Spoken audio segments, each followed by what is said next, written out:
السلام عليكم ورحمة الله وبركاته. أعزائي الشرحاء بالله السعادة في كل مكان، يا رب تكونوا بخير وبسعادة دايما يا رب. جاي لكم النهارده بموضوع سوفت جميل هيحل مشاكل أجهزة الصن بلس 1507 و 1506 جي داكي فلاشة 8 ميجا بدون واي فاي داخلي.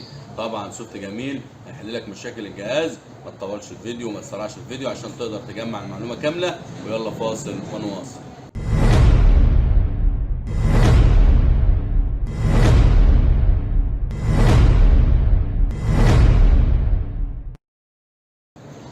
بسم الله الرحمن الرحيم، توكلنا على الله. اول حاجه صلي على النبي عليه افضل الصلاه والسلام. تاني حاجه ما تنساش تعمل اعجاب للفيديو، اشتراك للقناه، تفعيل زر الجرس لكي يصلك كل ما هو جديد في عالم الاستيراد.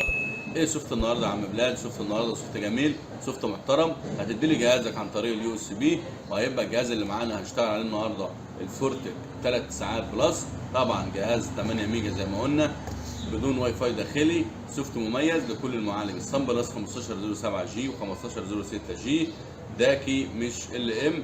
فيلا بقى كده نوصل الجهاز ونشوف مع بعض ايه السوفت الجديد وايه مميزاته، وهيحل لنا الجهاز وسرعه في الاداء وسرعه في التشغيل وكل حاجه نفسك فيها هتلاقيها في السوفت بتاع النهارده ده. ويلا نوصل الجهاز. بسم الله الرحمن الرحيم، توكلنا على الله.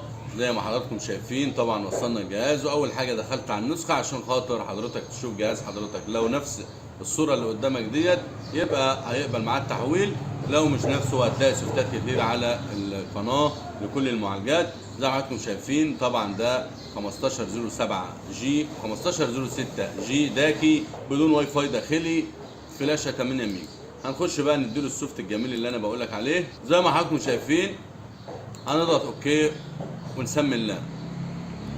طبعا تحويل النهارده ان شاء الله هيبقى عن طريق اليو اس بي، وما تقلقش خالص الاجهزه ديت محترمه. طبعا السوفت ده هسيب لك فيه مدمج ملف قنوات جديد، وسوفت رائع وسوفت جميل وسوفت خفيف والناس هتنبسط منه، هيحل لك مشاكل الجهاز. وهسيب لك سوفتين، واحد ال 1506 جي وواحد ال 1507 جي، الاثنين عن طريق اليو اس بي. وانتم عارفين ان احنا بفضل من ربنا على قناتنا افعال وليس كلام، احنا افعال وليس كلام. ومش هنرد على الناس دلوقتي، طبعا مش الناس اللي هي بعت التعليقات. طبعا انا بتاسف وبعتذر لكل الناس اللي بتبعت تعليقات سواء على الفيس او على القناه وما بردش عليها غصب عني والله. لو في وقت لكل يوم انزل لك تحويل شكل لكل جهاز وكل المعالجات، ولكن ان شاء الله قريبا هنحاول كده نفضل نفسنا ونعمل بث مباشر جميل للناس كلها، وهنقدر من خلال البث ده ان احنا نعمل سوفتات اونلاين عن طريق القناه في البث المباشر. لو ما كنتش عملت اعجاب للفيديو اعمل اعجاب للفيديو، اشتراك للقناه، تفعيل زر الجرس لكي يصلك كل ما هو جديد في عالم الاستيراد. اللي جاي افضل، اللي جاي احلى، في سوفتات كتير هتنزل ان شاء الله في الايام اللي جايه. نظبط الوقت بس كده. وزي ما حضراتكم شايفين نرجع لموضوعنا تاني. الجهاز سحب معانا السوفت، هنسيبه لحد ما الجهاز يقفل ويفتح لوحده. زي ما حضراتكم شايفين الجهاز فتح معانا تمام. طبعا الجهاز ده تبع كينج ستار اللي هو الفيزون ستار. طبعا جهاز محترم ودعم الجهاز محترم. اول حاجه كده هنعمل اوكي. زي ما حضراتكم شايفين قائمه القنوات طبعا بيدعم اللوجو تشانل، بيدعم خاصيه اللوجو تشانل، وطبعا ده حاجه جميله تمام. واول حاجه بقى نخش منيو. زي ما حضراتكم شايفين ده منيو الجهاز، وطبعا ريموت تايمر. هنخش على الضغط، هنخش على النظام، هننزل على كلمه النسخه زي ما حضراتكم شايفين. وللاسف الجهاز بيدعم فلاشة الواي فاي اللي هي القديمة بس اللي هي 5370.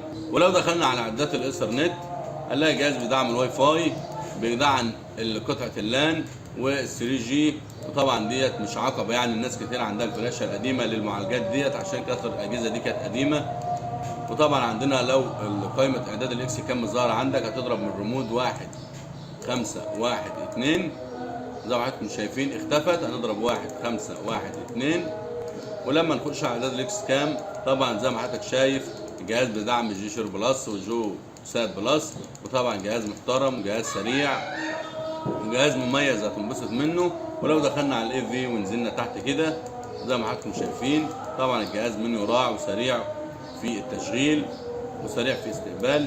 وطبعا في هنا ميزه جميله لو دخلنا على نظام وبعد كده دخلنا على اخرى. طبعا الميزه الجميله اللي انا بحبها في الاجهزه ديت وبتلاقيها في سوفتات معينه الفونت سايز، يعني حجم الخط. لو حضرتك اخترنا مثلا 1.25 هتلاقي الخط كبر معانا. طبعا المنيو والكلام وكل حاجه في الجهاز الخط بيكبر معاه. طبعا دي ميزه ما بتلاقيهاش في اي سوفت. طبعا احنا هنسيبه على الافتراضي والتشانل كلر زي ما حضراتكم عارفين ان احنا بنقدر نخصص الالوان اللي هو الاحمر والاخضر والاصفر لاي حاجات اختصارات يعني للجهاز. هنرجع باك، وزي ما قلت لك في اول الفيديو سايب لك فيه ملف قنوات حديث بشهر 7، وده حضرتك طبعا كده دي التطبيقات بتاعت الجهاز. طبعا سوفت مميز، سوفت جميل، سوفت سريع، هيحل لك مشاكل الجهاز. لو ما كنتش عملت اعجاب للفيديو اعمل اعجاب للفيديو، اشتراك القناه، تفعيل زر الجرس لكي يصل كل ما هو جديد. وبهنا يبقى وصلت لنهايه موضوعنا النهارده، موضوع على السريع كده مش هنطول فيه. طبعا تنظروا ان شاء الله في سوفت قادم وحاجه جميله لاجهزه 1507 ال ام.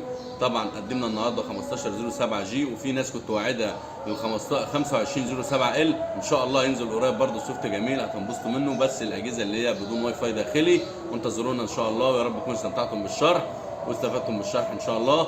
وانتظرونا في ما هو قادم، والسلام عليكم ورحمه الله وبركاته. اعزائي شرحاء بالله في كل مكان.